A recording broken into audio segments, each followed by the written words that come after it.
Баршаңызға қайырлы күн достар. Менің кезекті рецептім балаларға арналған таңғы ас. Поляр омлеті деп аталады. Әдетте жұмыртқаны жақсы көретін балдар қуырылған немесе суға піскен жұмыртқалардан күнделікті жей бергенге жалығып кетуі мүмкін.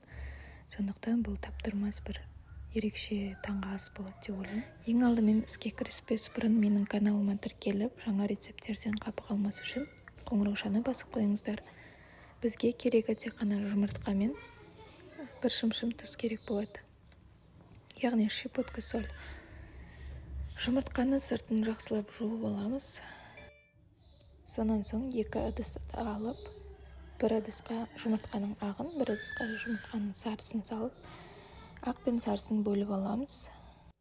Негізі бұл тағамды таңғы асты тек қана балаларға емес, үлкендерге де дайындауға болады. Тұз, бұрыш көбірек қосып.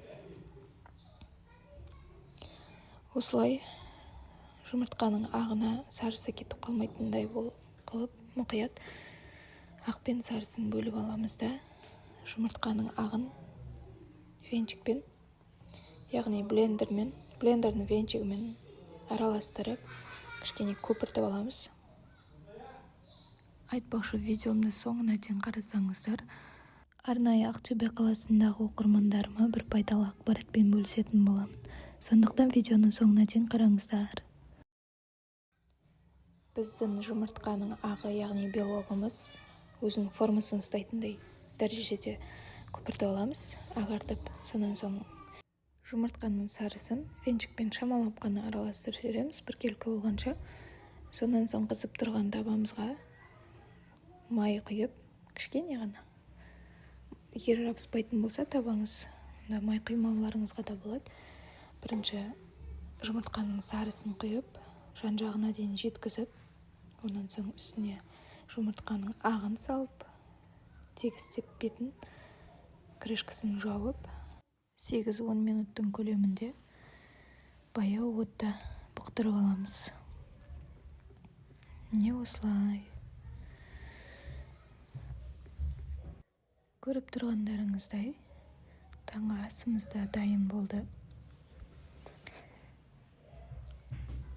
Пирогқа да ұқсайды, жалпы түрі.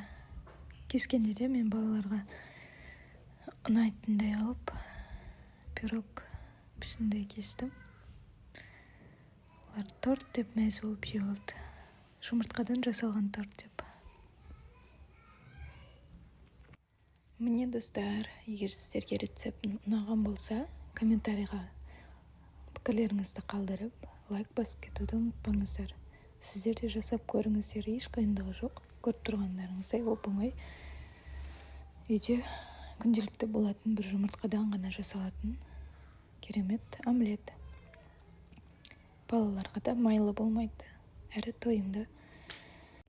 Айтпақшы достар, менің инстаграмда рабочий парақшам бар, candyland.04 деген. Егер сіз Ақтөбе қаласынан болсаңыз, осы жерден кез келген трайфлдарды, капкейктерді, эскимоларды тапсырыс берулеріңізге болады. Бағалары инстаграмда жазылған. Бұйырса алдағы уақыттарда осы тәттілердің рецептерімен өз каналымда бөлісетін боламын.